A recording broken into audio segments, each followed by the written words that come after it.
da atividade. Novamente,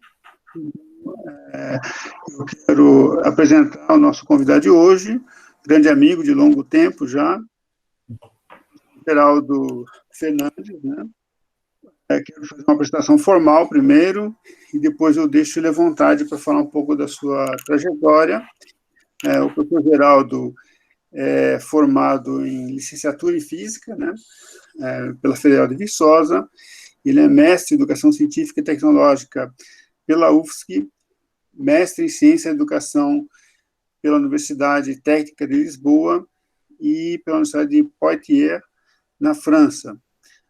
E doutor em Ciências pela Educação na Universidade de Lisboa. Hoje, o Geraldo já atua em várias instituições, agora está do Vale do Jequitinhonha e do Mucuri, naquele estado triste de ficar longe, que é Minas Gerais, com 1 bilhão de belezas, e ele mora numa cidade mais triste ainda, que é Diamantina, né, que é uma maravilha, essa região toda que ele mora. Além disso tudo, o professor Geraldo também é coordenador do novo programa, né, acho que tem 1 ano mais ou menos, em Educação em Ciência, Matemática e Tecnologia, também nessa mesma instituição, e ele é coordenador do programa do mestrado que tem lá. Então, Geraldo, desde já agradeço muito, muito, muito a sua participação conosco, né?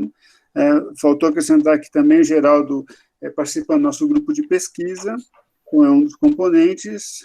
Aqui, com o Geraldo, todos já conclui-se uma rodada de todos os participantes terem falado para o PBGF7, para o TFPR, e então, novamente, agradeço, fico muito feliz de estar aqui com você, mesmo que virtualmente, né, porque seria muito melhor tomando café e falando coisas com queijo, etc., né, mas um vinho, etc., mas atualizaremos os assuntos essenciais em outro momento.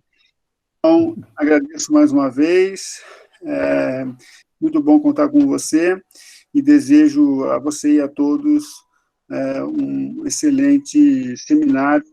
Vamos conversando logo depois da sua apresentação sobre com você e com o João Paulo e conduzindo essa articulação. Tá, joia. Boa tarde a todos. Obrigado aí, Marcelo, grande amigo aí de longas datas, né, de reflexões epistemológicas, didáticas, de CTS. É um prazer, viu, Marcelo, estar aqui com vocês. E sem falar que eu tenho um carinho muito grande pelo programa de vocês, porque a gente acaba aprendendo, né? Uma vez que eu estou na coordenação do programa, do PPGEC-MAT, né? A gente coloca os outros programas como referência, para a gente utilizar basicamente os acertos. Tem alguns amigos aí que estão com vocês também, muita produção de vocês que a gente traz para nós aqui também, para os nossos alunos, porque a gente vem de uma realidade muito diferente, né? Estamos aqui em Diamantina, que é uma cidade histórica, mas ela está no pé ou no alto do Jequitinhonha. Para quem conhece Minas Gerais, o Vale do Jequitinhonha é uma das regiões mais carentes em termos econômicos de Minas, mas em compensação é uma das regiões mais ricas culturalmente, né? Então, a questão do folclore, a questão do artesanato, a questão da música, a questão da cultura é uma coisa encantadora e muito forte aqui. Mas a questão econômica, industrial, praticamente não existe, né? E nesse momento que a gente está passando aí por essa pandemia, a crise aqui está mais acentuada. Então, nossos estudantes, eles são deste cenário, basicamente, né? Então, a gente usa bastante as experiências que que nós temos de outros programas e vamos discutindo com os nossos alunos daqui. Essa é a primeira observação. A segunda observação é a escolha do tema, né? Reflexões sobre o imbróglio da avaliação em ciências naturais, o que, como e quem. Por que que eu escolhi? O título são reflexões, viu, gente? Eu não vou trazer nada com referenciais teóricos, metodológicos profundos, não. Essas reflexões que eu vou apresentar são reflexões que, na verdade, nos angustiam. Angustia o programa, angustia os professores do programa, angustia os professores da educação básica que fazem parte do programa, angustia os licenciandos, porque eu sou professor do Departamento de Ciências Biológicas e formado em Física. Licenciatura em Física ou ensino de Física, mas a minha linha de trabalho é o ensino de ciências. Então, a gente trabalha muito com a questão do ensino de ciências, com olhar na física, na química, na biologia, uma perspectiva interdisciplinar, e este é um tema que parece ser simples, avaliação, mas a gente está percebendo um grande confusão, como o tema diz, um grande imbróglio em relação ao tema. A figura, ela é clara, para mim eu acho bacana para introduzir o tema, né, que você tem a figura do professor, que é o único personagem aí personificado com as suas características. Os outros personagens, que são os alunos, cada um tem as suas características, e depois eles vão ser avaliados. Então, eu tenho um objeto de avaliação. Esse objeto de avaliação, se vocês observarem, eles não são coerentes com os sujeitos. Então, o que seria uma seleção justa?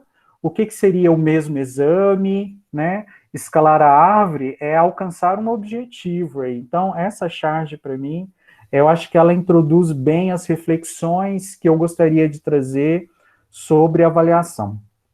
Vocês podem observar que a palavra imbróglio, né, quando eu falo reflexões sobre o imbróglio da avaliação, é uma sensação que o professor Geraldo tem, e nas discussões que a gente tem, que é um momento que a gente vive de grande confusão, é um momento de situação difícil, mal entendido, que eu percebo quando a gente desenvolve atividades nas escolas, ou então promove formação continuada / formação inicial.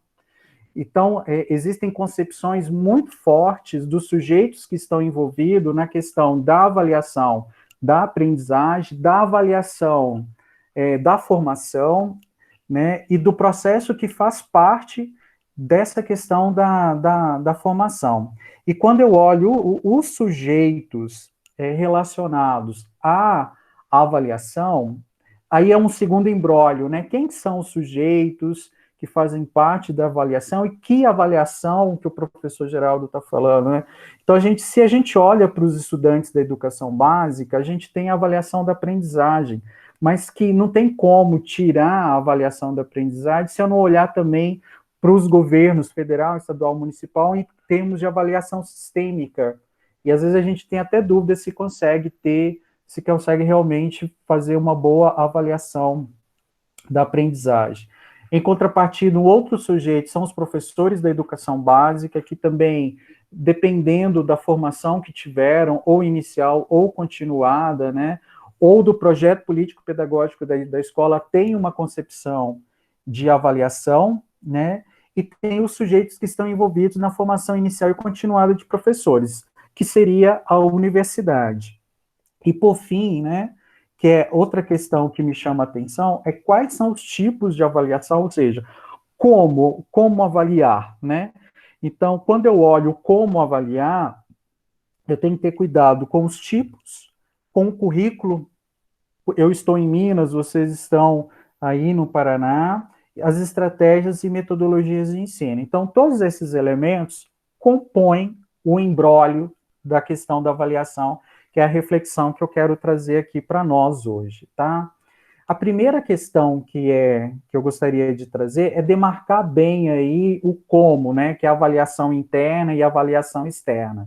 Então, a gente sabe que o objetivo da avaliação interna é a avaliação dos processos de aprendizagem, cujo resultado, ao realizar uma avaliação interna, é acompanhar a aprendizagem, verificar a carência de necessidade de ajuda de cada estudante em sua formação, e a gente tem diferentes formas de avaliar, por meio da avaliação interna, avaliar a aprendizagem. Só que quando eu olho para as avaliações externas, eu não estou preocupado com o resultado da aprendizagem. Eu quero saber o desempenho dos alunos, uma vez que permite retratar como que uma população está em relação à qualidade do ensino e à efetividade do seu modelo educacional. É aí que entra a teoria de resposta ao item, principalmente desses modelos de avaliação sistêmica. Então, quais são os tipos ou os modelos de avaliação sistêmica que a gente tem? Que é o que os professores daqui da nossa região se sentem incomodados, tá? A gente tem o internacional, que é o PISA, é um modelo, é uma avaliação que é muito forte no nosso governo, né? Que é o discurso que usa, que é o PISA, o Brasil está em último lugar de acordo com a avaliação do PISA, né? Mas não consegue olhar outras variáveis, e a gente vai entrar nessa reflexão do PISA. Eu tenho a questão do SAEB também, que é o Sistema de Avaliação da Educação Básica, e o Enem, que é o Exame Nacional do Ensino Médio, mas aí trazendo aqui, lembrando que o SAEB, pessoal, somado com o censo escolar, é o que dá a nota do IDEB, tá? É só esse resultado aí que é um indicador. Aqui, olhando para Minas Gerais, nós temos aqui que é o Sistema Mineiro de Avaliação da Educação Básica, que é o CIMAV. O CIMAV, por sua vez, ele é formado pelo PROEB, que é o Programa de Avaliação da Educação Básica, que é todo ano, é anual, diferente do SAEB, que é a cada 2 anos, né? E o ProAlfa. O ProAlfa é o programa de alfabetização que avalia aqui em Minas Gerais os estudantes do 3º ano do ensino fundamental, que também é anual. E as escolas municipais aqui em Minas Gerais acabam utilizando tanto o SAEB como o CIMAV, que é o Sistema Mineiro. Existe uma incompreensão na Secretaria Estadual de Educação de Minas Gerais e também uma incompatibilidade aí com o sistema nacional com o sistema estadual, tá? A gente vai ver um pouquinho aqui na frente. Aqui, pessoal, eu trouxe aqui só uma coisa rápida para a gente não esquecer a evolução da história, um pouco das avaliações externas no Brasil, né? O engraçado é que quando eu preparei essa tela, eu me senti um idoso, né? Porque eu vivi um pouco aí essas épocas aqui, eu tô assim, nossa, meu Deus. Na década de 90, a gente tem a criação do SAEB, que são as primeiras aplicações, e para quem é dessa época, está lembrando aqui que eu tinha como presidente, né, o Itamar, e o Fernando Henrique Cardoso era o ministro da Economia. E em 95, né, o SAEB passa a utilizar a teoria de resposta ao item, e em 98, a gente tem aí basicamente a primeira aplicação do Enem. Nos anos 2000, a gente tem a entrada do Lula, então a saída do Fernando Henrique Cardoso, né? Então você pega a esquerda a partir dos anos 2000, que é a criação do IDEB e da Prova Brasil. Em 2000 também a gente tem o primeiro PISA. Em 2009, o Enem, ele é reorganizado, aí você tem a teoria de resposta ao item, ganha novos objetivos. Então, passa toda essa época aí com basicamente a mesma estrutura. Em 2016, a Dilma sai, então o PT aí praticamente sai. Em 2017, a gente tem mudanças aí no Enem, e o SAEB também passa a avaliar a instituição privada, e Em 2017, aí, então a gente tem uma estrutura do SAEB. Em 2019, que foi o ano passado, deixa de existir, então, algumas avaliações aí correspondente ao SAEB, tá? Então tem toda uma mudança. Essa mudança em relação ao SAEB, pessoal, é importante a gente só fazer uma demarcação, tá? Quem entra no site do governo, né, vocês devem estar observando que tem um selo bem marcante, que o SAEB agora está comemorando esse ano de 2020, 30 anos. E junto com o SAEB, né, então, em 2005 a 2017, né, eu tinha a Avaliação Nacional de Educação Básica, chamada ANEB.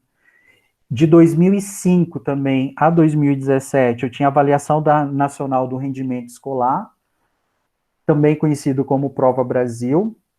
De 2013 a 2017, a Avaliação Nacional da Alfabetização. Então, é muito próximo com o que Minas tem do ProAlfa, por exemplo, né? Só que, assim, em 2019, essas, a NEB, a Avaliação Nacional do Rendimento Escolar e a ANA, deixam de existir. E por qual motivo, né? Por que ele deixa de existir? Por causa da Base Nacional Comum Curricular. E a Base Nacional Comum Curricular, pessoal, ela é um elemento que entrou para mexer também, não somente com a questão curricular, mas a questão da avaliação ou do processo de avaliação, tá? Se eu olho para as avaliações de ciências, como é que as ciências é avaliado? O processo de aprendizagem ou o ensino de ciência, né? Quando que ele foi avaliado e quando que ele é avaliado?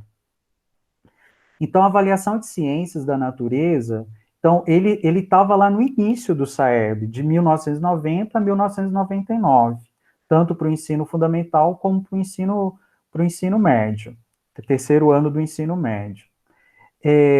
De 2001 a 2011, olha que interessante, lembrando que o SAEB é de 2 em 2 anos, eu não tive nenhuma avaliação de ciências.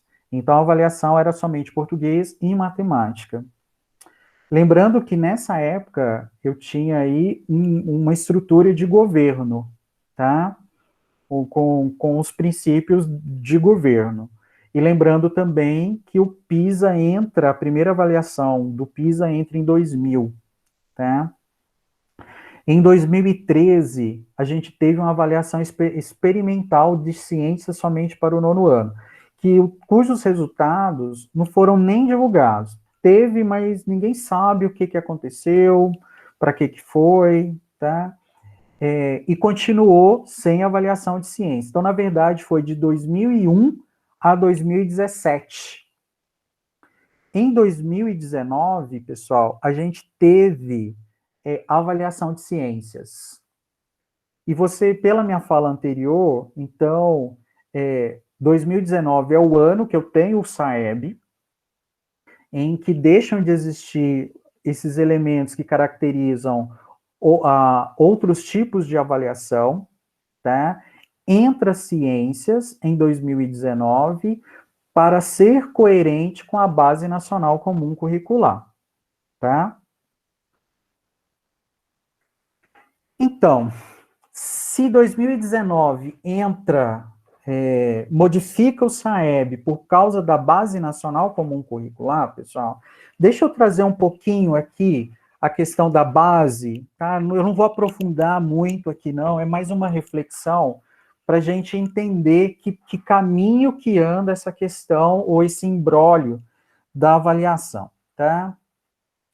Então, o discurso que se tem em relação a essa base, uma base nacional comum curricular, para que, em termos nacionais, tenha uma comunicação coerente e paralela, né? Então, a base, ela orienta as superintendências, as secretarias estaduais, as superintendências e as escolas que 60% dos currículos sejam ligados, ou sejam, à base.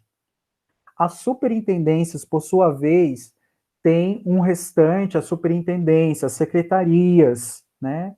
E as escolas podem complementar o restante dessa base, de acordo com os elementos culturais, sociais, que caracterizam aquelas secretarias e caracterizam as regiões onde que se localiza as superintendências.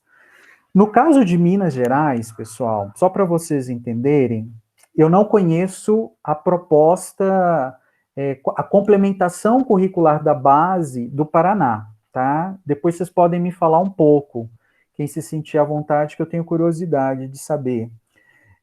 No caso do ensino fundamental e do ensino médio, o elemento que caracteriza os 40%, pessoal, a Secretaria de Educação de Minas Gerais, ela trouxe a componente ciência e tecnologia, tá? Então, manteve os componentes curriculares, as unidades temáticas, matéria, energia, vida, evolução, terra e universo, e trouxe uma unidade temática que é ciência e tecnologia, tá? Então, foi criado por Minas. Por sua vez, as escolas, elas têm, então, autonomia dentro do seu projeto político-pedagógico e dentro dos planos de ensino dos professores, de trabalhar com como dessas unidades temáticas. Então, o estado de Minas Gerais, a gente tem 4 unidades temáticas, tá? E aqui em vermelho, não sei se vocês conseguem enxergar, eu marquei em vermelho, que é a unidade temática Ciência e Tecnologia, que são os objetos do conhecimento que se trazem.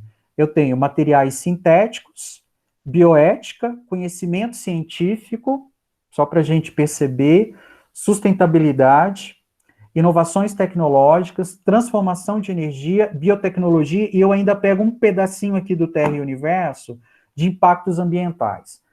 Lá nas outras unidades temáticas, onde estão grifadas, é a complementação do currículo do Estado de Minas, ok? A gente pode observar aí que eu tenho reino plantar, reino animalia, então sistema endócrino, núcleo celular, divisão celular, na matérias energia, propriedade dos materiais. Nesse slide, eu não sei se vocês conseguem ver, pessoal, que aqui eu não vou aprofundar, a sensação que eu tenho, aqui o que eu fiz? Ó, eu tentei pegar matéria e energia da base e matéria e energia do currículo referência de Minas Gerais, tá vendo? Matéria e energia. Quando eu vou lá no objeto de conhecimento da base, começa em misturas homogêneas, mas no de Minas começa em propriedades dos materiais. Então, onde está marcado em vermelho é a complementação.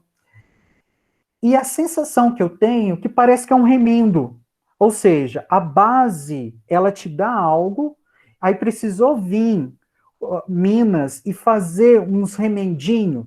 Por exemplo, lá embaixo, Ensino Fundamental 06, Ciência 03X. Esse X, para o currículo referência de Minas, significa que dentro do texto, dentro da habilidade 03 da base, tem uma pequena complementação. Que nesse caso aqui, ó, selecionar métodos mais adequados para a separação de diferentes sistemas heterogêneos e homogêneos. Ou seja, lá na base, falou que vai separar sistemas heterogêneos, diferentes sistemas heterogêneos, mas não fala de homogêneos. Então, quando você dá aula, você tem esses elementos, e tem outros elementos a mais. Então, parece, tá vendo, essa sensação de remendo, de tentar organizar alguma coisa, né? Isso é uma reflexão do professor Geraldo, tá? Se depois o pessoal quiser comentar, eu vou ficar feliz de ouvir também. Ainda dentro da base, pessoal, quando a gente vai olhar o que a base fala sobre avaliação, né? Ela traz o quê? É avaliação de professor, é avaliação da aprendizagem, o que ela traz, tá? Então, o que eu consegui trazer aqui para vocês, pessoal, é esse recorte, não tem mais do que isso, se vocês pesquisarem, na parte geral da BNCC, do ensino fundamental, como na parte das ciências da natureza. Tá? Aqui estão duas partes. Então, página 13 é praticamente o início, né? 13 e 17, e a 15 e 47 é da ciência da natureza e suas tecnologias. Ó, qual o foco no desenvolvimento de competências? É esse também o enfoque adotado nas avaliações internacionais da OCDE, que coordena o PISA. Então, quando eu falo das competências, é o enfoque que é dado na avaliação, nas avaliações, que também acontece externamente ou no exterior. Quando eu olho bem a base, currículo, para ver o que fala de avaliação, é construir e aplicar procedimentos de avaliação formativa de processo ou avaliação formativa de resultado, que leva em conta os contextos e as condições de aprendizagem, tomando tais registros como referência para melhorar o desempenho da escola, dos professores e dos alunos. As duas perguntas que se faz: o que é a formação, o que é a avaliação formativa de processo e avaliação formativa de resultado? A leitura que eu tenho, pessoal, que não está, avaliação formativa de resultado, não está muito preocupado com a avaliação interna ou o processo de aprendizagem. Está preocupado com a avaliação sistêmica. Então, a BNCC tem essa estrutura, né? E quando eu vou olhar as indicações da BNCC nas ciências da natureza e suas tecnologias sobre avaliação, você não vai achar. Mesmo que você pega o PDF e coloca a palavra avaliação, você não acha, não vai ter nada, não tem orientação, não tem indicação. E aí, eu trago para vocês uma reflexão, quem quiser depois me ajudar a refletir, por que é perigoso a gente pensar a avaliação com foco no desenvolvimento de competências, do jeito que é apresentado, do jeito que é dito ali na BNCC, ou como avaliação formativa de processo ou de resultado, né? Porque, na verdade, pessoal, eu não tenho uma resposta, são ideias e reflexões. Porque o objetivo da BNCC é competir em resultados de avaliação externa com os países de fora, que não é o nosso objetivo. Tá? É uma preocupação que o nosso governo tem quando foi estruturado isso daí. Então, se essa preocupação do governo é estruturar um currículo que pense de maneiras, competências, que possa ser avaliado, olhado e comparado com outros países, é aí que mora o perigo, porque esquece do processo cultural, social, regional, particular, que nós temos aqui no nosso país. Aí eu faço um recorte para a gente ver um pouquinho, para quem não sabe ou para quem não lembra, o que é o PISA, que parece que tem uma relação direta ou indireta aí com a nossa BNCC, tá? O PISA é uma avaliação em larga escala. O último exemplar que teve, pessoal, foi em 2018. Em 2015, foi uma avaliação que o foco era em ciências, tá? A faixa etária dos estudantes é de 15 aos 16, 15 anos e 3 meses e 16 anos e 2 meses. Esse é o grupo que é avaliado. É aí, eu faço até questão de marcar. É aí que mora o perigo. Por quê? Eu não avalio o ano escolar do processo de aprendizagem. O PISA não avalia isso. O PISA avalia, pessoal, a idade, o sujeito com aquela idade. No Brasil, eu tenho alunos de 15 anos que estão em diferentes anos escolares. Então, eu tenho um grupo considerável que está ali no último ano do ensino fundamental, mas eu tenho muita gente, muitos alunos ao longo desse país continental, com toda uma realidade, em anos escolares diferenciados. e eu vou ter conteúdo. O PISA é uma prova fechada que tem conteúdos específicos. Não significa dizer que aquela amostra, aquele grupo amostral, viu o conteúdo. Então, que prova é essa, ou que sistema é esse que avalia, e o que avalia? Tem essas dúvidas, tá? Eu não estou querendo colocar que o PISA é um problema, mas é uma reflexão, viu, pessoal? Eu fico com medo de achar que eu estou defendendo uma coisa, mas é uma reflexão muito pessoal minha também, tá? Ele avalia matemática, português e ciências, é uma avaliação trienal, e aqui, pessoal, por último, é uma prova que a partir de 2015 é uma prova que utiliza o computador para ser para que os alunos possam utilizar, tá? E aqui é um outro imbróglio que eu tenho, essa história de computador do PISA. Por quê, pessoal? Se eu olho em termos de computador, então as questões que tem lá no PISA, elas são constituídas por questões associadas com material estático, que inclui textos, figuras, tabelas e gráficos. Então eu tenho material estático, mas também eu tenho material interativos. Esses materiais interativos são simulações, tentativa de simulações de fenômenos, que eu clico, eu aumento velocidade, eu diminuo velocidade, eu amplio ali, que é uma maneira de avaliar. Se eu mexo aqui, modifica o gráfico, se eu diminuo aqui, aumenta o gráfico, por exemplo. Então, existe o raciocínio proporcional, vamos assim dizer, né, que é uma das questões que o PISA busca investigar. E o formato das respostas, eu tenho resposta de completar, resposta de múltipla escolha complexa, simples, aberta, fechada, então trabalha aí com diferentes possibilidades, tá?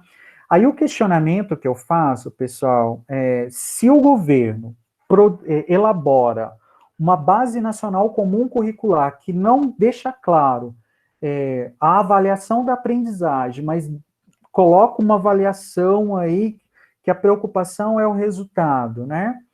Além do professor ficar preocupado em trabalhar os conteúdos, né?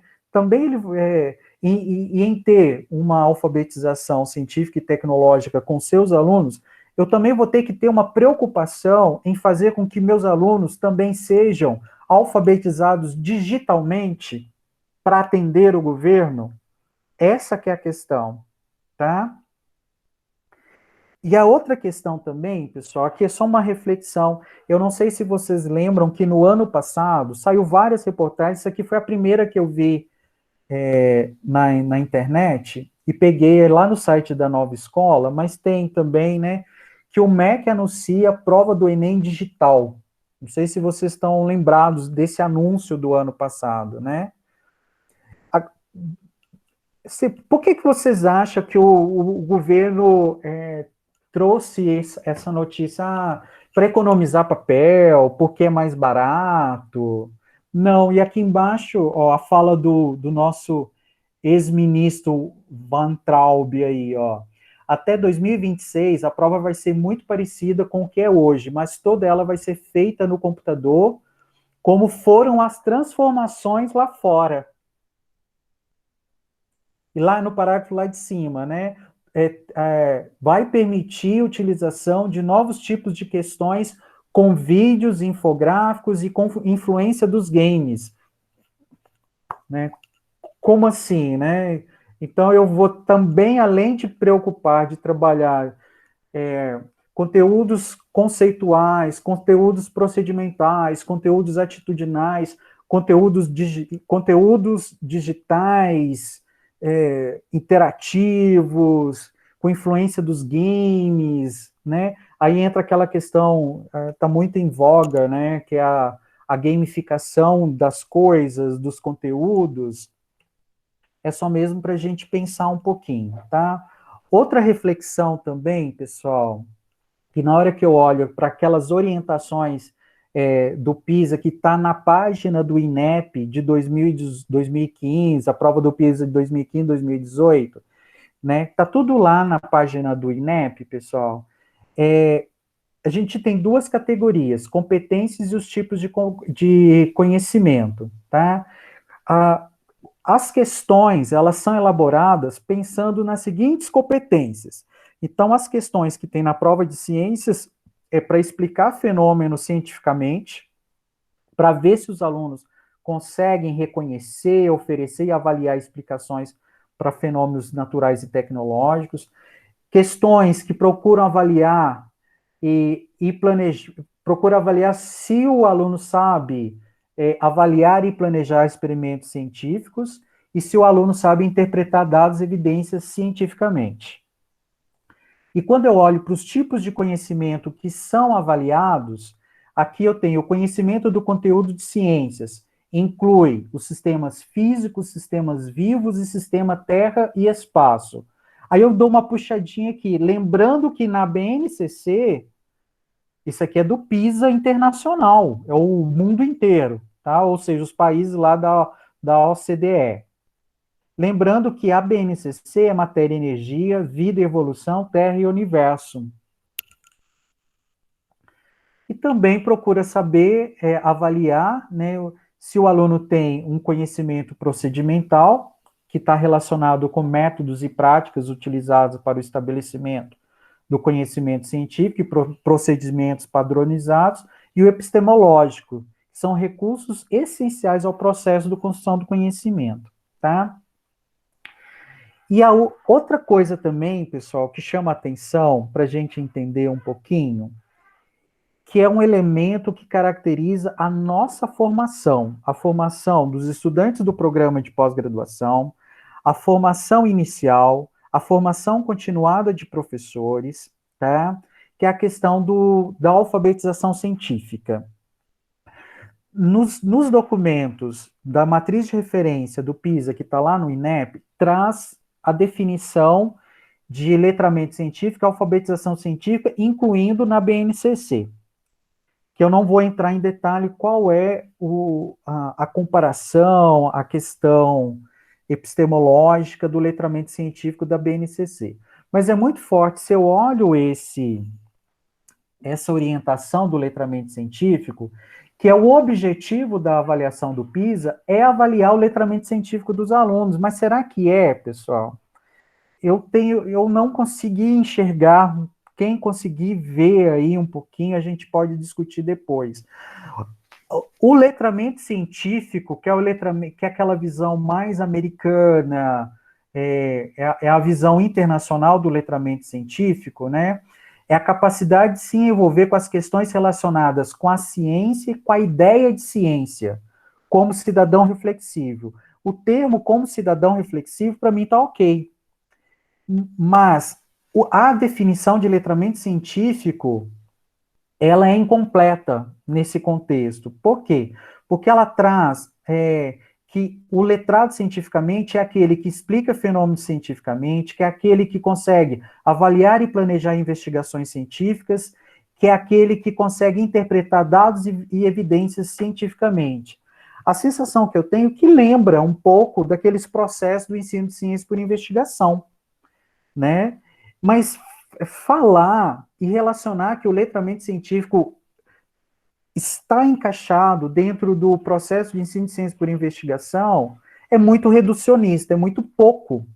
Porque a gente sabe que a alfabetização científica, pessoal, a gente tem uma componente de refletir, de fazer com que o cidadão reflita, utilizando conteúdos científicos, né, os aspectos sociais, os aspectos éticos. Tanto que quando eu trabalho CTS, vertente para trabalhar a alfabetização científica. Quando eu trago temas controversos, estudos de caso também, que tem uma outra perspectiva também, eu não preciso trabalhar, não significa dizer que eu não estou desenvolvendo a alfabetização científica do jeito que está aparecendo aqui. E a outra questão, que o PISA, ele avalia níveis. Então, eu tenho o nível 1, a nota do aluno do nível 1 é aquele que tem limitado conhecimento científico, de forma que só consegue aplicar em algumas poucas situações familiares. O nível 2 tem um conhecimento científico razoável. O nível 3 são capazes de identificar questões claramente definidas com uma série de contextos. Eles conseguem identificar questões contextuais. Aí vem o nível 4, 5, 6. O 6 é o último nível, ou seja, que para explicar um fenômeno, ele traz diversos elementos de outras áreas de conhecimento e ele consegue relacionar essas outras áreas com os conhecimentos, procedimentos e atitudes. Então, é um nível superior. O nível 1, pessoal, a nota dele é de 334 pontos a 409 pontos. E se eu olhar o gráfico do ensino de ciências, 405, 402, 401, 404, nível 1. Qual que é a minha hipótese? Se o governo, pensa que a base vai dar conta de mudar esse nível, a minha hipótese é que não vai acontecer. Eu espero que eu esteja enganado, né? Porque esse é o imbróglio, a questão da avaliação não é isso. Não faz sentido.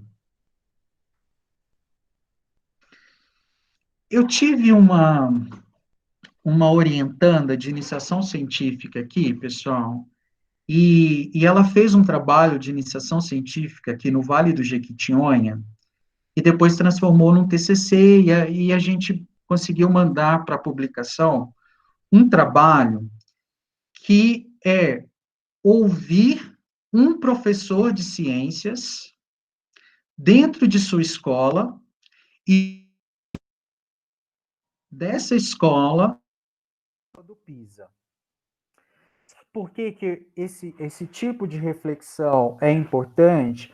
Porque a gente sai da análise reflexiva, teórica, pessoal, que corre o risco de ser ideológica, que é o meu caso, que eu sou o professor, e a gente vai para uma visão empírica, em que eu tenho uma metodologia, eu tenho sujeitos, né, e eu fiz questão. Então, aqui, no mapinha de Minas, a gente está bem no pé do Vale do Jequitinhonha, que é chamado de Alto Jequitinhonha, a gente tem Alto, Médio e Baixo Jequitinhonha. O Alto Jequitinhonha é considerado uma área até economicamente mais favorável.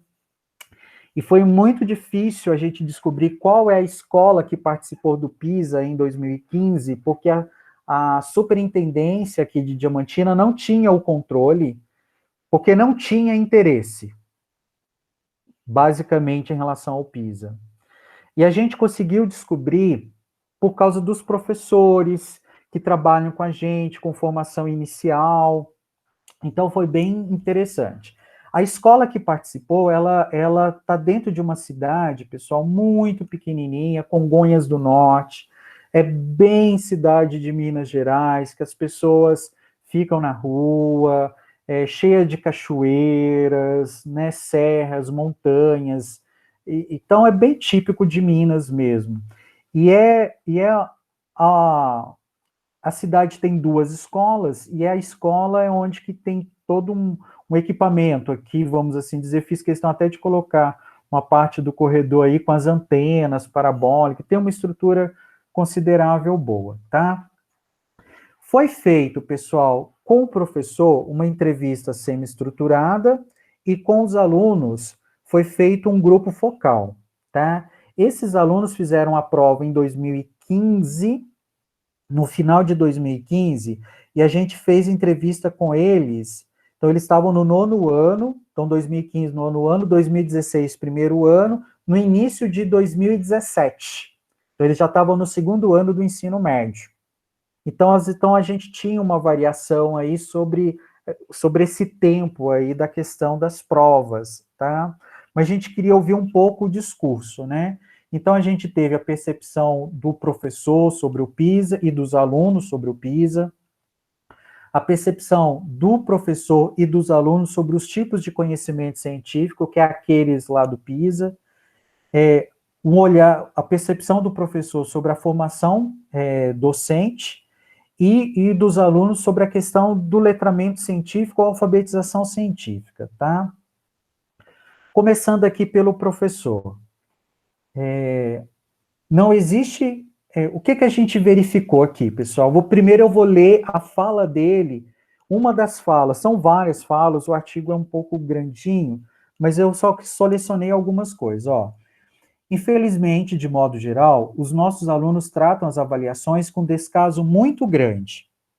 As avaliações, tá, pessoal? Tanto as questões das avaliações do Sistema Mineiro, CIMAVE, tanto as outras como a Prova Brasil.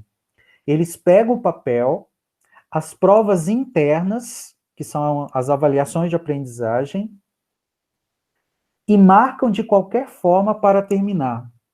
Então, o professor de ciências, essa sensação que ele tem. Então, não existe motivação dos alunos em fazer uma avaliação sistêmica e interna.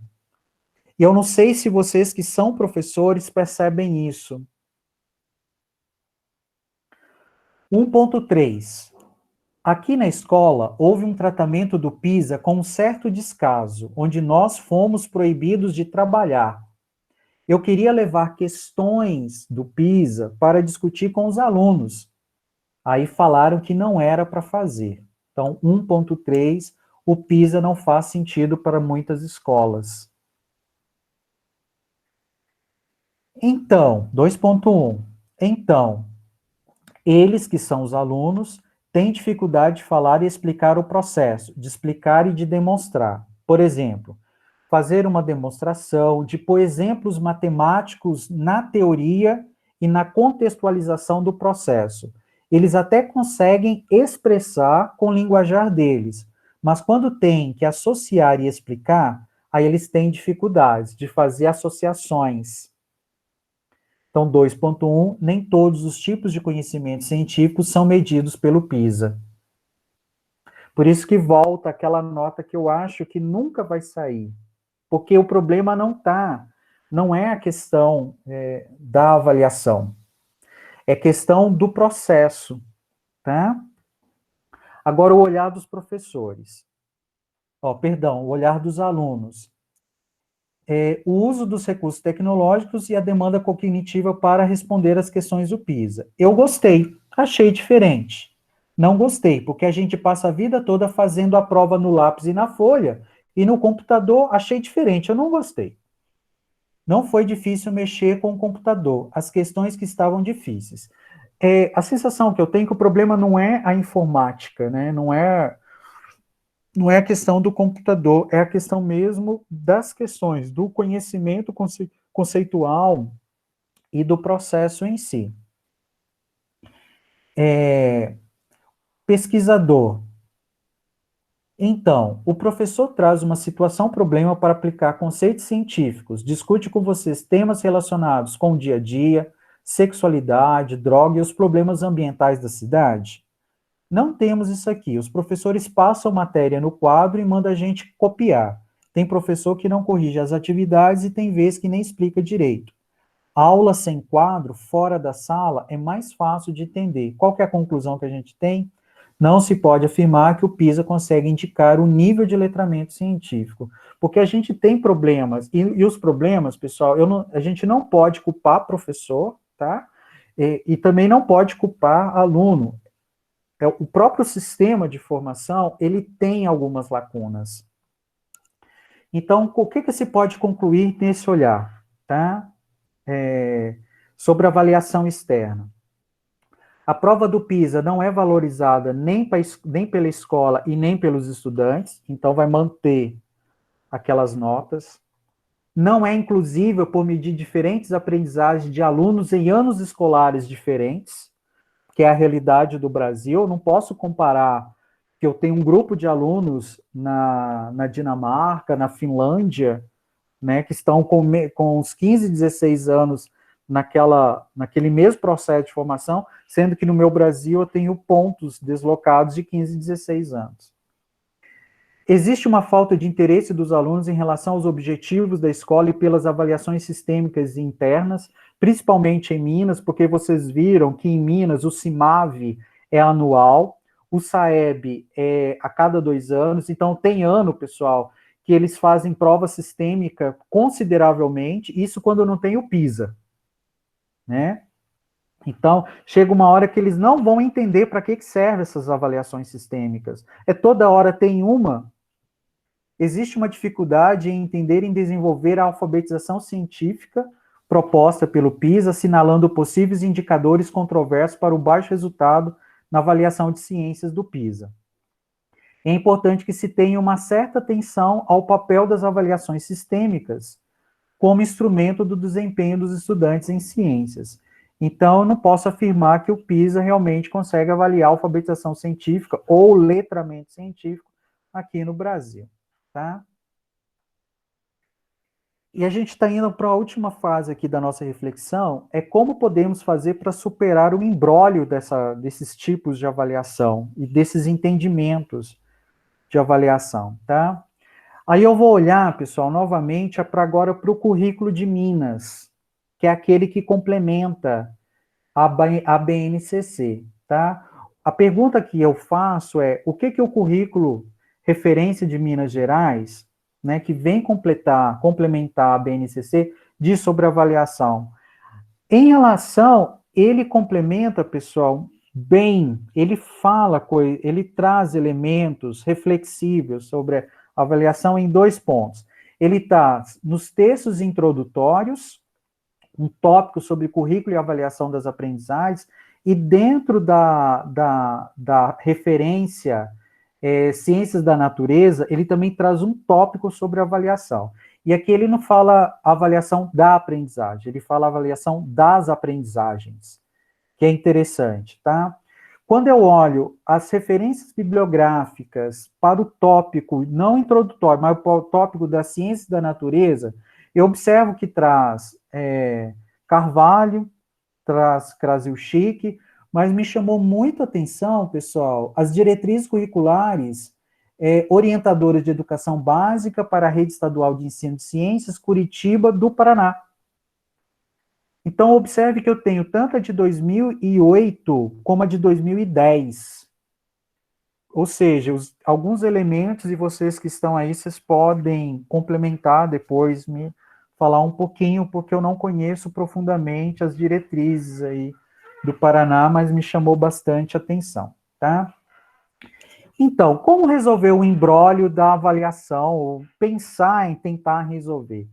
O primeiro, pessoal, a primeira possibilidade é quando a gente tem um currículo crítico e flexível.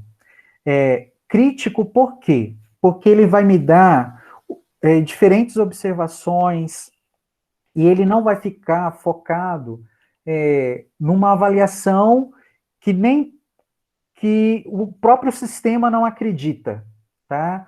Então, eu tenho um currículo e formação continuada dos educadores. Então, lá está escrito na página 22 que a compreensão da avaliação como instrumento diagnóstico e não como instrumento de resultado final para comparar. Quando eu olho o currículo e a avaliação das aprendizagens, a avaliação deve ser vista, portanto, como um ponto de partida, de apoio, e não como resultado, como fala a BNCC. E aqui embaixo, ó, currículo e avaliação das aprendizagens, desmistifiquem a ideia de que a avaliação é apenas um instrumento de controle, ou ainda, que a sua função é comparar escolas ou determinar a promoção ou retenção dos estudantes. Então, para o currículo referência, a base não dá conta. Então, para desmistificar, a gente não quer comparar a escola, mas, infelizmente, as escolas de Minas estão dentro do CIMAV, tem que fazer as avaliações sistêmicas. Então, tem esses dois pesos e 2 medidas, tá, pessoal? As intenções e usos das avaliações estão fortemente influenciados pelas concepções de educação que orientam a sua aplicação. Eu acredito nisso, né? E não como está na base. É possível, sim, concebermos uma perspectiva de avaliação cuja vivência seja marcada pela inclusão, pelo diálogo, pela mediação, partindo do pressuposto que todos os estudantes são capazes de aprender e de que todas as ações educativas e estratégias de ensino podem e devem ser planejadas a partir das variadas possibilidades de aprender dos estudantes.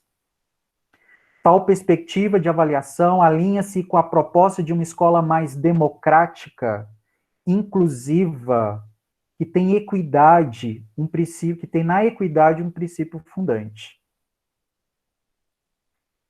Eu acho que resume bem o que a base não dá conta, mas não significa que esse currículo dá conta, viu, pessoal? Tá? É só mesmo uma reflexão, ela vem tentar fazer os remendos que a base não conseguiu. Como a gente pode tentar resolver um pouco isso, a questão da avaliação, tá, pessoal? Tentarmos entender um pouco o que ela pode ser, né? Como o Lucchesi, lá no livro dele, no material dele, fala, né? Que ela pode ser diagnóstica, ou seja, eu vejo as demandas dos meus alunos e a partir daquela demanda eu planejo a minha aula, as minhas estratégias de ensino, entender a avaliação como informal, como formativa, e eu fiz questão de trazer aqui formativa, pessoal, que próprio Fourier, depois lá na frente a gente vai trazer de novo, né? Ele pede para a gente olhar com atenção a questão da avaliação formativa, da ênfase à avaliação formativa numa perspectiva interdisciplinar e de alfabetização científica e tecnológica, mas ela também pode ser, sim, somativa ou classificatória, porque é onde que os nossos sistemas estão mergulhados. Mas o principal, pessoal, é entender que ela é diagnóstica, ela é democrática, ela tem que ser inclusiva, processual formativa, ela é dinâmica, ela não é acumulativa. Só que para isso fazer sentido, não depende do aluno. Tá? Não depende do aluno, depende do sistema. E esse sistema é professor, escola, direção, e o sistema que está lá atrás, pessoal, o sistema que tem que dar conta da formação inicial e da formação continuada, que somos nós, os programas de pós-graduação, os programas de graduação, os cursos de graduação, tá? E aqui trazendo uma realidade minha. E qual a dificuldade do professor Geraldo em ajudar os sujeitos a superarem o imbróglio da avaliação? Por isso que eu trouxe essa reflexão. Eu ainda tenho muita dificuldade, tá? Então, as dificuldades que eu encontro, eu não sei se vocês percebem isso, pessoal, para entender que a avaliação ela é democrática, formativa, diagnóstica, que ela não depende do aluno, ela depende de um sistema muito mais complexo, né? Ela começa lá na minha formação inicial, lá na minha graduação. Eu vou mostrar alguns exemplos também, tá? De fazer com que os futuros professores, né, os meus futuros professores de ciências do ensino fundamental, biologia, que é onde que eu estou no departamento, entenda o seu papel, tá? A questão da formação continuada também, porque não significa dizer que os professores em exercício estão abertos para discutir, melhorar, querer evoluir em termos de metodologia, estratégia de ensino, formas de avaliação.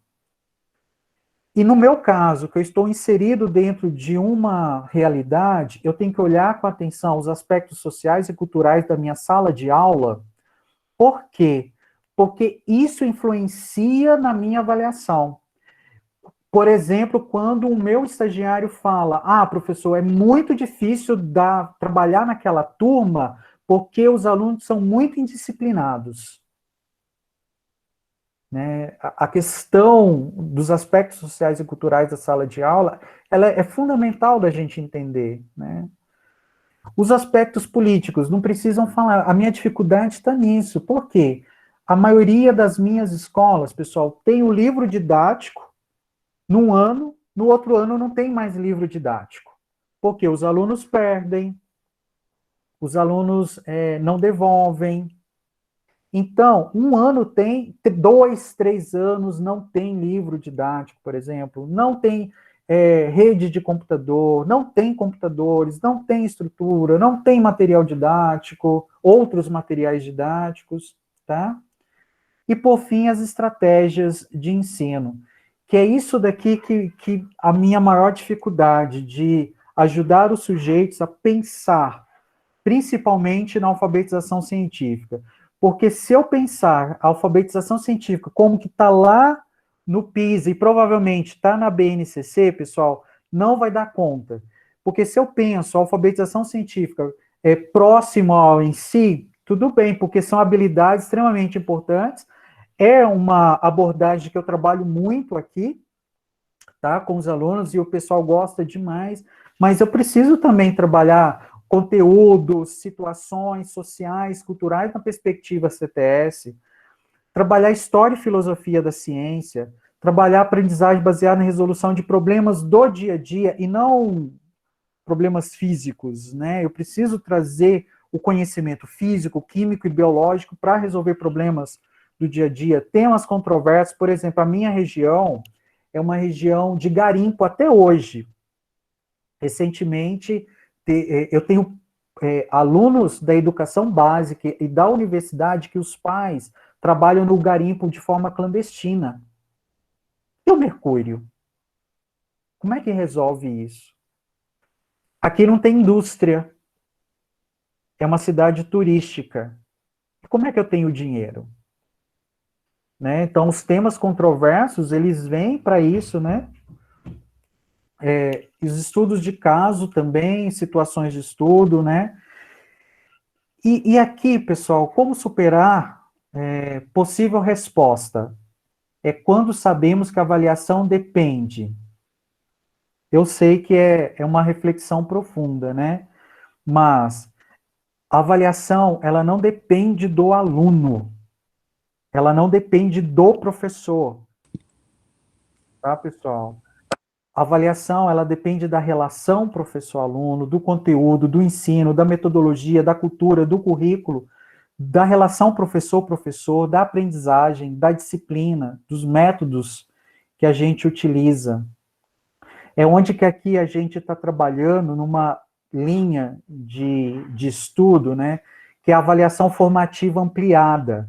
Essa ideia de avaliação formativa ampliada, que depende de todo o sistema escolar e de todo o sistema de formação, pessoal, ela está muito ligada ao que Fourier traz de avaliação das aprendizagens transdisciplinares, ou seja, não é de disciplina, não é interdisciplina, ela passa além, tá? E aqui no meu grupo, pessoal, como a avaliação é algo muito mais complexo, porque eu preciso fazer com que, para que eu tenha um resultado de avaliação no meu aluno da educação básica, a gente precisa trabalhar em outras vertentes. A gente precisa trabalhar na formação inicial, na formação continuada, envolver todos os sujeitos na escola, que poderia ser por estágio, o PIBID, as práticas como componentes curriculares, residência pedagógica, o programa de pós-graduação, tá? E envolver todos os sujeitos. Aí nesse processo ampliado, formativo ampliado, é onde que a gente vai começar a observar como os sujeitos aprendem a se formar e a conhecer o mundo. A se formar são os professores e professores da graduação, futuros professores da graduação. A conhecer o mundo, os alunos da educação básica. E aqui eu vou trazer um exemplo para finalizar. Então, eu vou finalizar com um exemplo, pessoal. Tem uma disciplina que eu dou aula que chama, a unidade curricular, chama Tendências Teóricas e Metodológicas da Pesquisa e Ensino de Ciências. É uma disciplina de 60 horas teóricas e 15 horas práticas. A gente estuda bem toda essa discussão, a alfabetização científica, as abordagens de ensino, as metodologias de ensino. A gente traz um apanhado muito grande em relação às bases de pesquisa e as bases teóricas na área do ensino de ciências.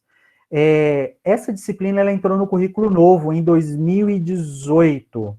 2018, 2, a primeira turma, 19, 1, segunda turma, 19, 2, terceira turma, tá? E quando foi 2019, 2, pessoal, eu percebi um descaso total nas discussões desses elementos teóricos e metodológicos. E me deixou muito desanimado, né? Aí eu apliquei uma prova somativa, contra a minha vontade. Eu fiz questão até de tirar foto esse dia, porque eu percebi que eles não estavam lendo, não estavam conseguindo apresentar os seminários, eles queriam estar nos laboratórios de biologia, eles queriam estar desenvolvendo pesquisa dura, e não preocupado com as discussões na área de formação de professores. E o que me chamou a atenção, pessoal, que nesse dia eu observei formação de grupos para discutir, porque eles iam fazer uma prova, né? Um aumento da procura para tirar dúvidas comigo, e aquilo começou a me chamar a atenção, e fui observando o desenrolar dos trabalhos produzidos e da disciplina produzida, né? E foi interessante, pessoal, porque logo depois eu observei que teve um maior envolvimento com formação, aprendizagem e avaliação ampliada, de modo que eles conseguiram desenvolver as atividades propostas nas escolas, que eram aquelas 15 horas de prática, eles tinham que ir para as escolas e trabalhar, aplicar, coletar os dados, analisar esses dados e apresentar esses dados com um olhar de formação, de aprendizagem, se funciona, não funciona, por que funciona, como que funciona. Então, a gente percebe, sim, que o processo de aprendizagem dos meninos da educação básica, dos estudantes da educação básica, é em coletivo, somente nesse projeto aí, nessa questão.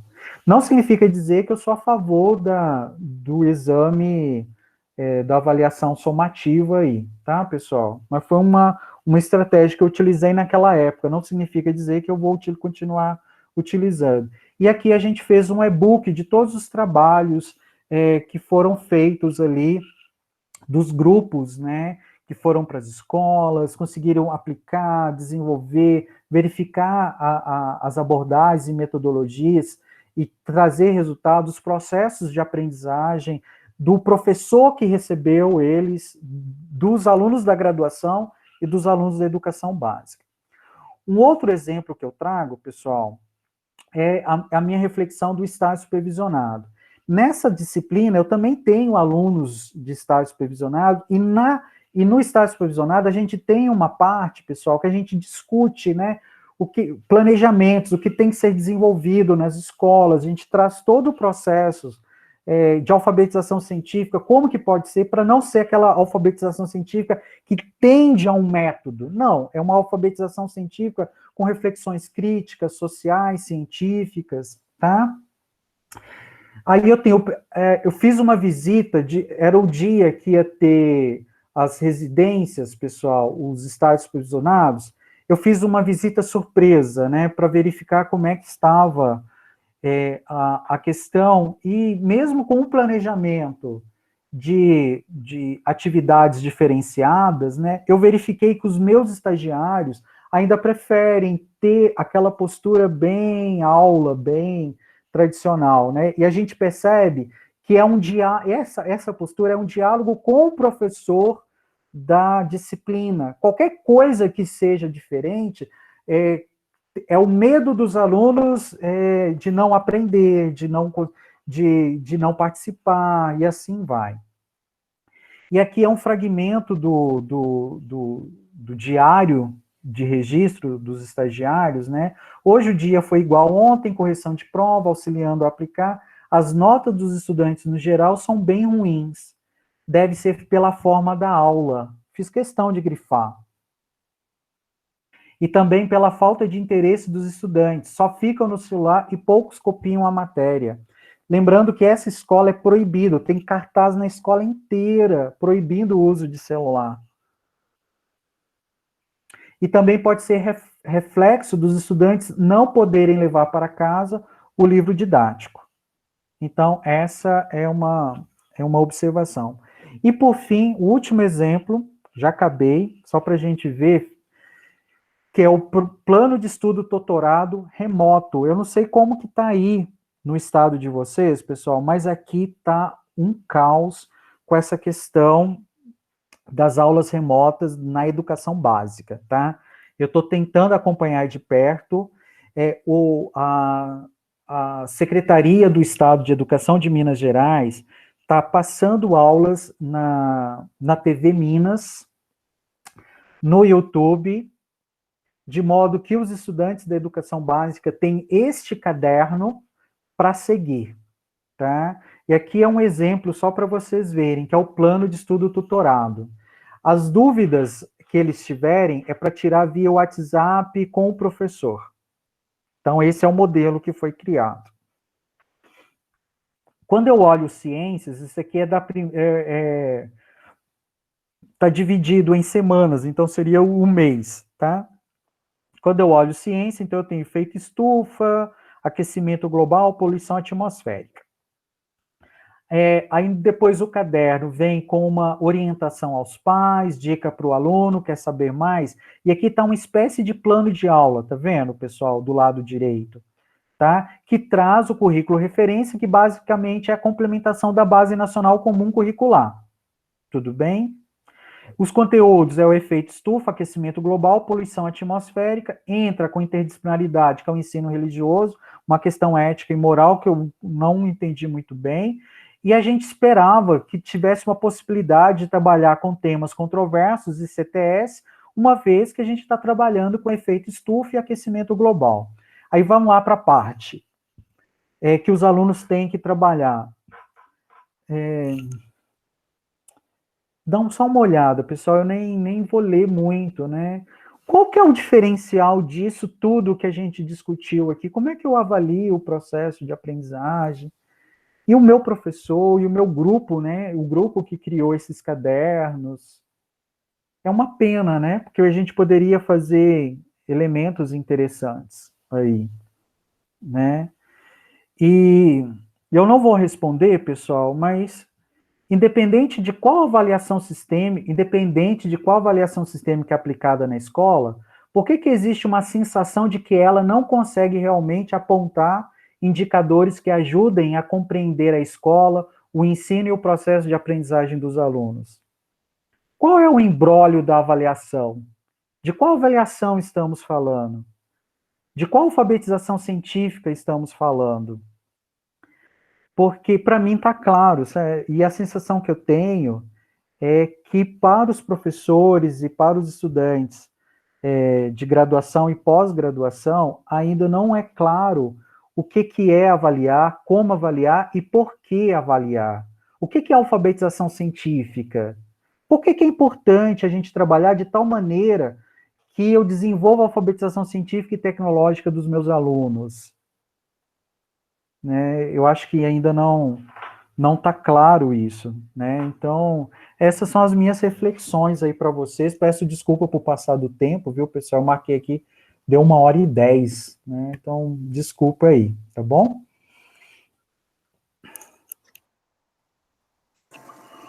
Obrigado, Geraldo, pela sua apresentação. De fato, são muitas questões. Eu estava aqui conversando em paralelo com os colegas da graduação, né?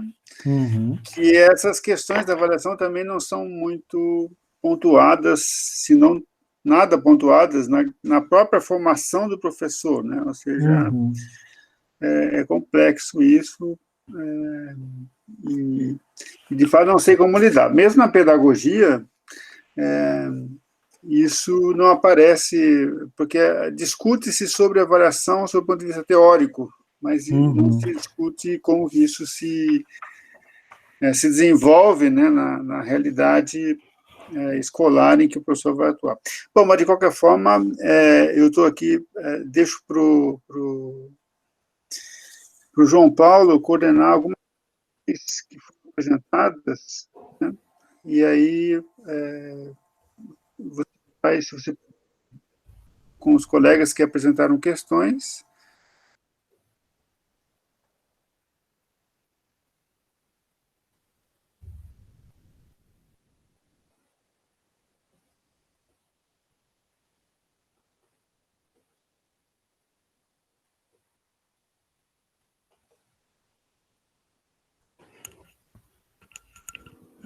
Eu estou aqui com... Qualquer coisa, o João Paulo pode me cortar aí, tá? Eu estou aqui com o chat aberto, né? Sim. Aí eu estou vendo aqui, né, um pouquinho rapidinho. Professor Geraldo, no seu entendimento, existe uma relação entre avaliação externa e interna para a educação básica, no sentido de reprodução do avaliar externo, na maneira de avaliar interno nas escolas especificamente? Se sim, essa influência insalutar não acentua as dificuldades no processo de ensino e de aprendizagem? Então, William, se o William ainda estiver aqui, né, e se eu entendi bem, eu acho que isso depende muito, sabe? Aquilo que eu falei, vai depender muito do currículo e vai depender muito das convicções das escolas e das convicções dos professores, tá? Se eu quiser aproximar a avaliação interna da avaliação externa, é possível. Eu vejo que o modelo de escola privada, ele prepara o aluno para fazer a avaliação externa, que hoje é o Enem, não é? Então, é possível. Só que nós, como formadores de professores, a maior dificuldade que a gente tem não é a questão da avaliação interna e da avaliação externa, é como trabalhar conteúdos conceituais, procedimentais, atitudinais, que auxiliem professor e aluno a serem formados de maneira que estejam alfabetizados cientificamente e tecnologicamente. Porque se isso acontecer, qualquer avaliação que o aluno estiver submetido, ele vai conseguir fazer. Essa questão da alfabetização científica não é o que o programa de vocês ou que o meu programa coloca, não é uma ideologia do programa. É o que o ensino de ciências, né, ele acredita. Tanto que é tão forte essa questão que a avaliação sistêmica PISA, ela tenta se basear na alfabetização científica, que eles chamam de letramento científico. Porque eles acreditam nisso. Então, uma vez que a gente tende a pensar em como promover a alfabetização científica, né, eles vão conseguir fazer avaliação interna ou externa, separadamente ou aproximada. E outra coisa também, pessoal, uma coisa que a gente fala muito aqui no nosso programa, é que em nenhum momento a gente defende esquecer os conteúdos.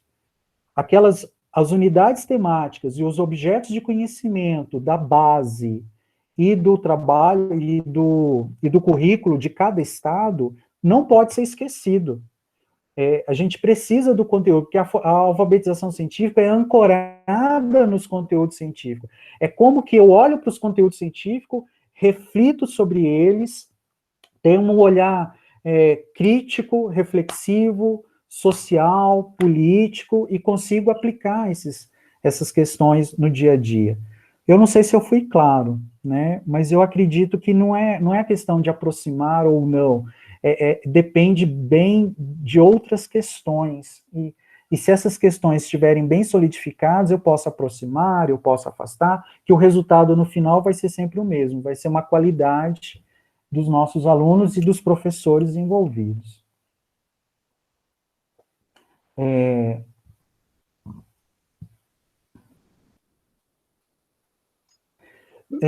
Não presenciei, presencieis 2 movimentos ao se aplicar provas externas. Já presenciei 2 movimentos ao se aplicar provas externas. A primeira é apenas chegar em sala e entregar a prova da orientações gerais de preenchimento e gabarito apenas. Nunca percebeu-se melhora no rendimento para a minha realidade.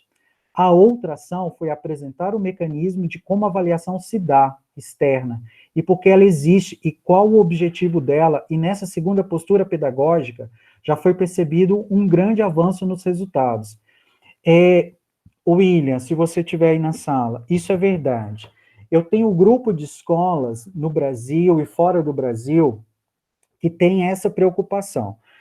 Ou a minha escola, ou o meu estado, tem esse movimento de se preparar para a avaliação externa, de modo que eu vou ter um resultado, ou o meu estado, o meu país, as minhas escolas, não aceita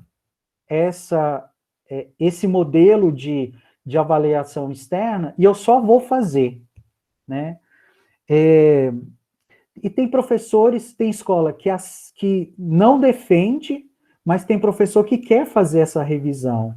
E realmente, existem alguns resultados ou não, mas eu volto a definir. A questão da avaliação não é pensando, a questão da formação e da avaliação da aprendizagem não é pensar na prova, é pensar no resultado final, que é como é que eu formo pessoas críticas, que sabe pegar um conteúdo, relacionar aquele conteúdo com a realidade do dia a dia. E se eu já penso nisso como um processo já estabelecido, na hora que vir uma prova ou não, isso tudo vai ser consequência.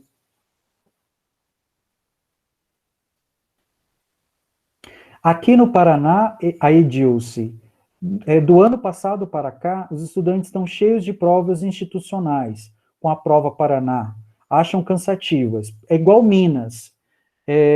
O resultado disso é horrível. Eles não vão mais entender para que serve as avaliações sistêmicas, vão colocar tudo A ou tudo D, ou vão marcar corretamente.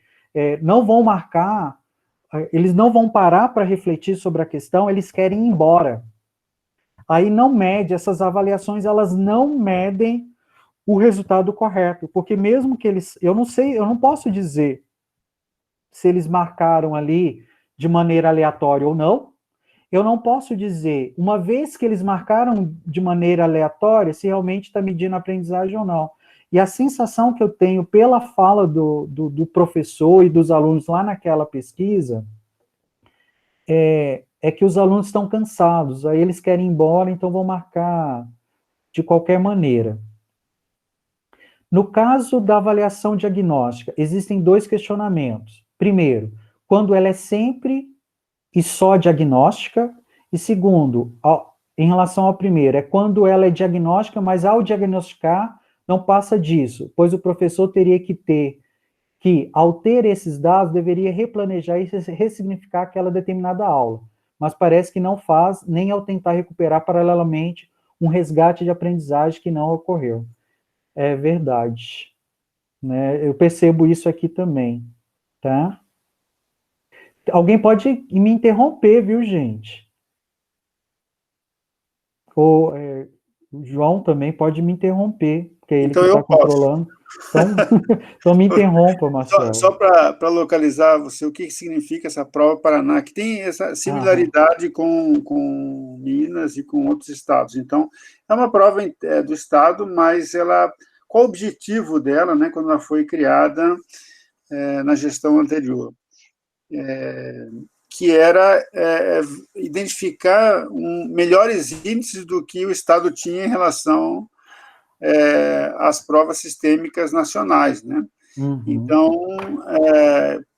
criou-se essa prova, na verdade, comprou-se um sistema de avaliação, né, pronto, onde se usou muito recurso público de pessoas específicas que receberam parte disso, e o governador não foi processado por isso, mas por outras várias, não por isso, mas ele tem processo por outras, então pode ser que tenha nisso também, e ela se mantém aí como um ralo de recursos.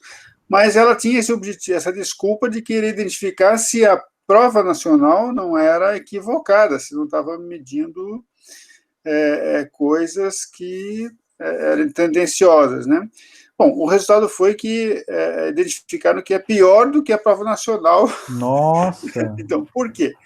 Porque por esses problemas. Primeiro, porque é uma prova, vocês acabaram de dizer, os relatos aí, que os estudantes ficam sem nenhum estímulo para responder isso, pelo contrário, o estímulo é negativo, né?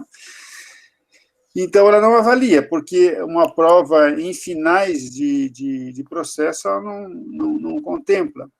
O problema é que nós estamos olhando a prova, como você tem destacado, e são as provas sistêmicas assim mesmo, e me parece que essas provas e a dinâmica de avaliação, inclusive a BNCC, busca atender índices internacionais, porque de lá vem recursos do Banco Mundial, etc., que olham esses índices, né?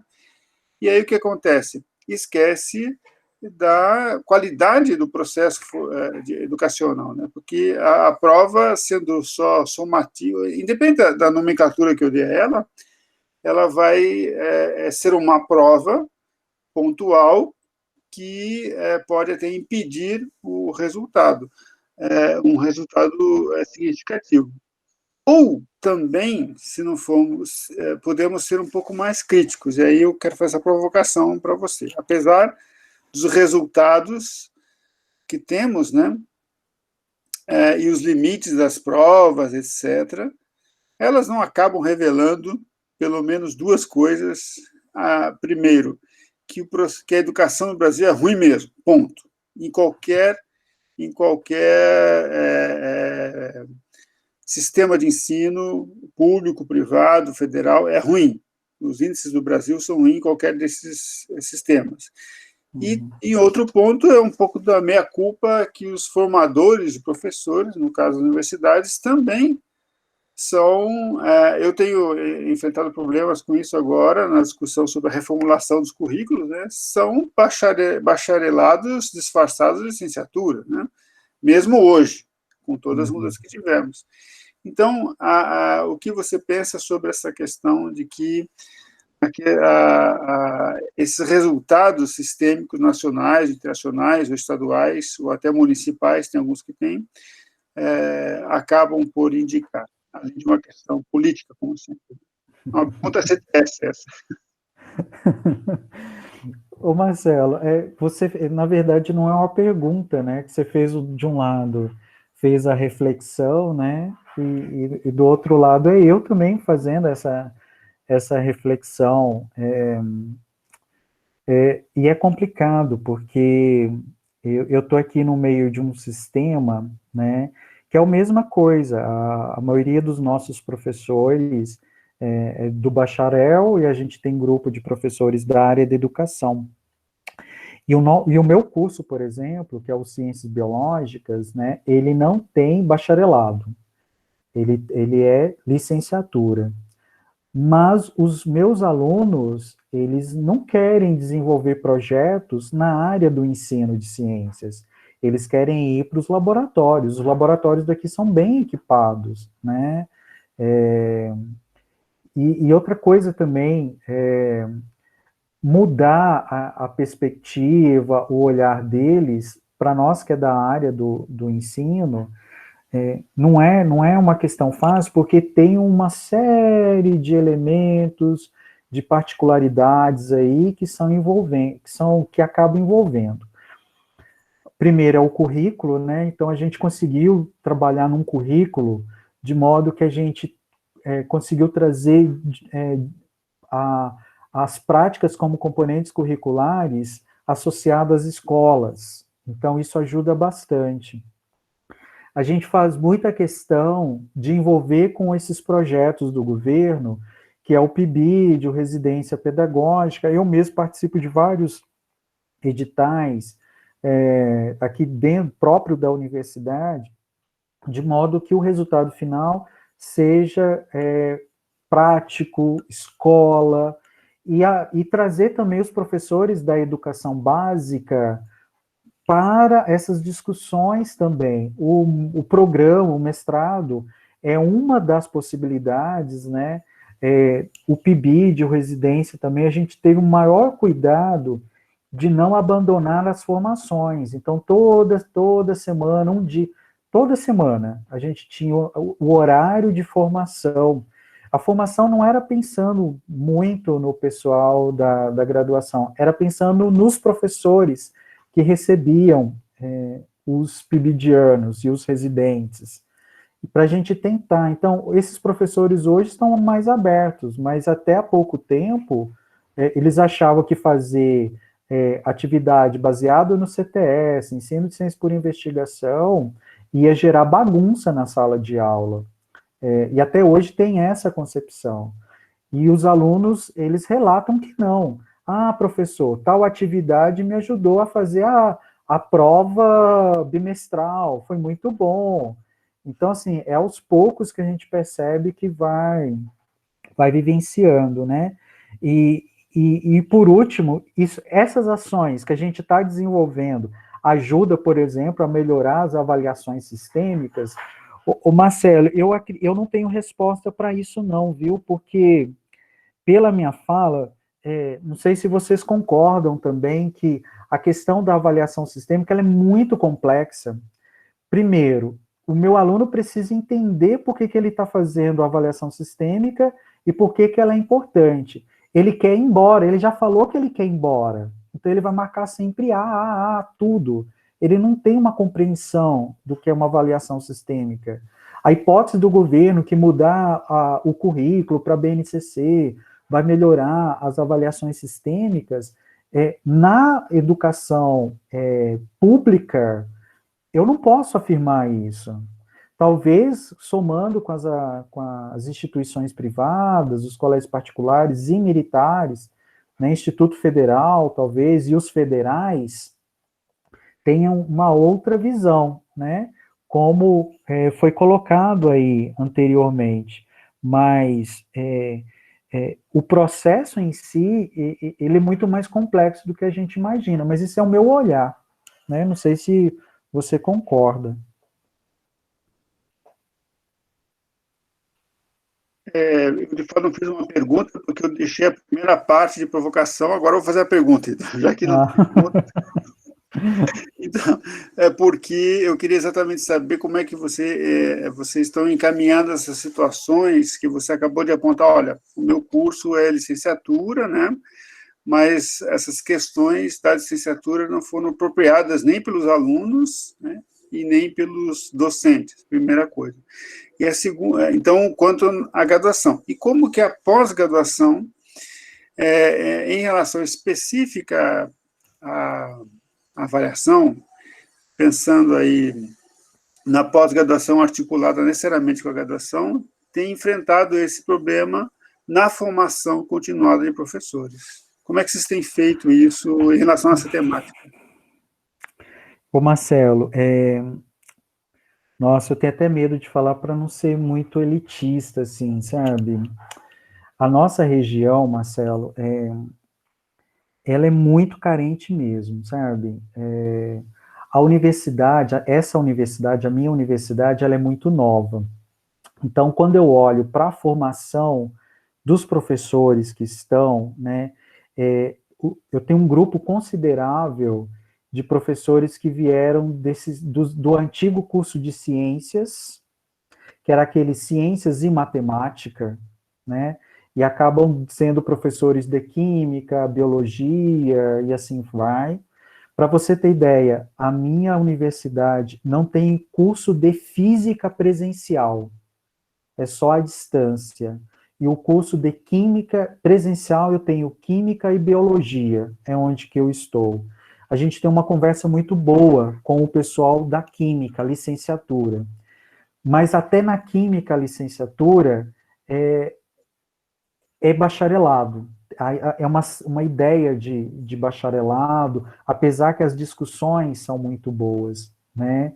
Que o pessoal do ensino traz, mas tem essa componente. A função da apropriação, da avaliação e da alfabetização científica é um trabalho de formiga mesmo, tanto dentro da graduação como da pós-graduação. Por exemplo, a gente tem uma dificuldade básica, que é a dificuldade de escrita, uma dificuldade de leitura, né? É muita novidade pegar um texto, por exemplo, sobre alfabetização científica e pedir para o pessoal ler e depois explicar o que é alfabetização científica. Existe uma dificuldade muito grande. O que é o ensino de ciência por investigação? Faça um plano de aula, pegue o tema, o objeto de conhecimento ali, efeito estufa, mas eu quero que ele seja na perspectiva CTS, evidencie para mim os conteúdos conceituais, procedimentais e atitudinais na perspectiva CTS. Existe uma dificuldade muito grande, mesmo a gente ter trabalhado anteriormente e em vários momentos e em outras disciplinas anteriores com essas discussões. Então, é um trabalho de formiga, só que a gente depende do curso, né, para fazer. Mas a gente não vai desistir, né, Marcelo? Sua mineirice na fala, né, clara, bem miudinha, aquela coisa vai indo até ad infinito, né? Uhum. Mas eu já sou um pouco mais atropelado, ainda estamos não temos outra questão, então eu quero aproveitar e fazer uma última provocação, enquanto... não, tem uma pergunta do Jean. O Jean pergunta, você está vendo aí no chat? Deixa eu abrir aqui, que eu estou olhando para o seu rosto. Então melhor olhar o chat, é mais interessante. O Jean complicado mesmo, essa parte, ou tem uma antes? Eu acho que não sei se é uma pergunta para Jean, é uma pergunta para o Geraldo, ou é um comentário entre vocês no chat, porque aí fugiu o controle. Boa. Se a gente olhar para essa situação da complexidade, né, da avaliação, né, que é onde que eu defendo que ela não depende do sujeito aluno, não faz muito sentido para mim, né, se eu posso olhar como uma situação limite, a questão da complexidade do processo, né, e como é para superá-la, e se é possível superá-la, como é para superá-la, e a segunda reflexão é propondo projetos interdisciplinares, o que eu acredito, se eu acredito nisso. Então, o Jean, se ele estiver aí do lado, eu acredito, aqui, não sei se dá para ver aqui, quem fala isso é Fourier. Fourier traz nesse livro essa questão mesmo, sabe? As questões, bem no início desse livro, que é abordagens didáticas da interdisciplinaridade, ele traz a questão das situações-problemas, e depois ele traz também uma reflexão da avaliação formativa, uma perspectiva interdisciplinar. É nisso que ele acredita, né? E eu também acredito, porque quando eu olho para a base, ou quando eu olho para o currículo referência, principalmente para o ensino fundamental e para o ensino médio, não é mais hoje, os meus conteúdos, não é mais organizados em, agora o sexto ano, ele vai falar de corpo e vida, e assim vai. No sétimo ano, eu vou falar de Terra e Universo com um pouco de geologia. E no nono ano, o primeiro semestre é Química e o segundo semestre é Física. Não, agora a proposta curricular é uma proposta que os conteúdos, os objetos de conhecimento e as unidades temáticas, eles conversam entre si. Esse também é um outro problema que nós temos pela fala dos professores do ensino, principalmente do ensino fundamental, que é onde que eu trabalho, né? Eles não se sentem preparados para isso. Então, esse é um dos elementos da situação limite, na minha opinião. Essa preparação interdisciplinar em que as unidades temáticas e os objetos de conhecimento conversem entre si. Porque se eu estou no departamento de biologia, os meus alunos assistem aula comigo de metodologia, de teorias da educação, mas depois ele sai da minha aula, vai ter aula de zoologia, né? Então é complicado, sim. Geraldo, uma última questão, aqui a Nara, e aí eu queria emendar com a Nara no mesmo sentido, e ela diz assim, esse momento de pandemia não é propício a compor mudanças internas nas organizações dos cursos de licenciatura de forma conjunta, tanto no que diz respeito aos processos de avaliação, como no estabelecimento de prioridades tais como ensino de leitura nas licenciaturas. E aí eu deixo complementar que está nesse mesmo sentido, que é a nova legislação de diretriz para a formação de professores, né? Que ela vai nesse sentido em algum aspecto no que se refere à leitura, no que refere-se a uma nova estruturação do projeto. Então, após a Nara, eu queria que você comentasse se vocês já estão trabalhando com essas questões da nova diretriz que foi aprovada no final do ano passado e tem aí um prazo para você fazer adequações do curso, né? Ô Marcelo, nossa, enquanto eu faço parte do colegiado e do NDE do meu curso, e está tendo uma reunião agora para discutir esses pontos colocados exatamente pela Nara.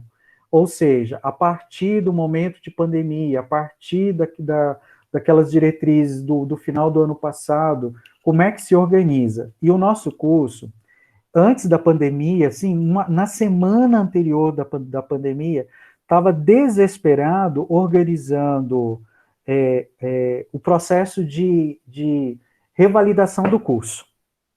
Tudo bem? E eu vi que um colocou TICS, colocou EAD lá atrás. O nosso curso, ele permitia uma porcentagem de atividades e aulas que era 20% do curso na modalidade à distância. Com essa nova diretriz, lá tem um momento que fala, desde que tenha um tutor para dar conta disso. E na semana anterior, antes que tudo parou, a gente pegou esse currículo, tiramos essa questão da educação remota, da educação à distância, por causa desse elemento tutor. Aí a reitoria cancelou tudo aqui na universidade, e hoje tem esse monte de diretrizes, um monte de normas da educação remota, sendo que nós tiramos isso lá atrás, né, por causa dessa questão do tutor, da presença do tutor. Quem que vai pagar esse tutor? Quem que vai ser esse tutor, uma vez que o professor não pode ser o tutor? Que imbróglio é esse? Que confusão é esse? Então, assim, eu não consigo te responder claramente, porque nem eu consigo entender que rumo que vai o nosso currículo. Mas essas questões de leitura, de escrita, elas têm que ser, sim, repensadas, porque isso interfere drasticamente no processo de formação dos alunos. Eu vejo por mim, por exemplo, naquela disciplina que eu mostrei, que os alunos tinham que refletir sobre todas aquelas tendências que se discute sobre a alfabetização científica, eles têm que aprender a escrever. Para eu ter tido o livro, aquele e-book, a avaliação deles é escrever. E eu dou feedback o tempo inteiro. Eles escrevem, me devolvem, eu devolvo. Eles escrevem e devolvo. Para mim é cansativo, mas é o processo que eu tenho para avaliá-los. A avaliação dessa disciplina é escrita, é só escrita. E tem que ser crítico, reflexivo, saber argumentar, saber colocar. Porque quando chega no mestrado, eu tenho muitos alunos que são professores da educação básica, são funcionários da superintendências que não sabem escrever. Então, o que eu consigo fazer é tentar escrever.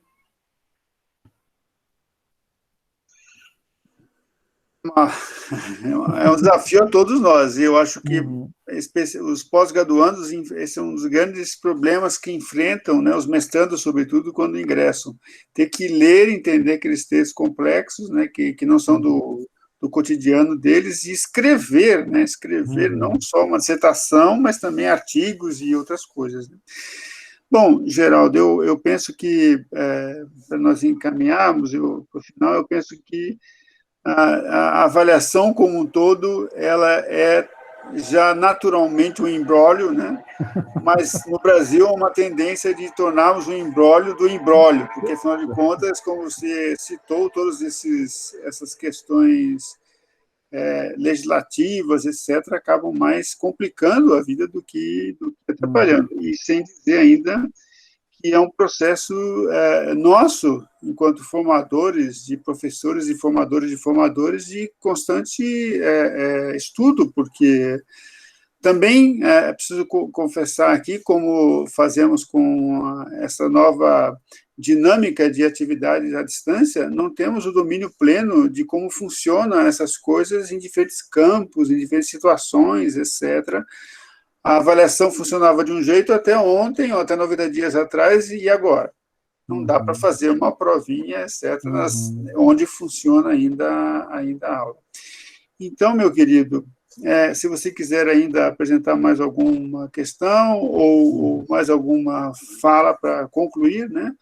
E aí caminhamos, já estamos com quase 2 horas. Não, Marcelo, eu só queria te agradecer, tá? Agradecer ao programa, a paciência aí de todos os participantes, alunos, ex-alunos, mestrandos, doutorandos, professores da educação básica que devem estar presentes aqui também. É sempre um prazer contribuir de alguma maneira aqui. A ideia foi trazer reflexões mesmo para a gente encaminhar, tanto como programa de pós-graduação ou como professores da área da pós, da área da graduação e da educação básica, ter um zelo, um cuidado com a avaliação que a gente olha, ou é a avaliação interna, a avaliação da aprendizagem, ou a avaliação do processo de formação, ou a avaliação sistêmica. A gente tem que ter bastante cuidado, porque ela não mede uma pessoa, ela não mede algo pessoal, ela mede e ela traz algumas reflexões do sistema que nós estamos envolvidos, né? Então, eu espero ter contribuído de alguma maneira, e estamos aí no que vocês precisarem, tá bom? Ok, Geraldo, obrigado por você se dispor o tempo, né, para estar conosco. Como você falou, tem muitas reuniões simultâneas que nós estamos participando agora.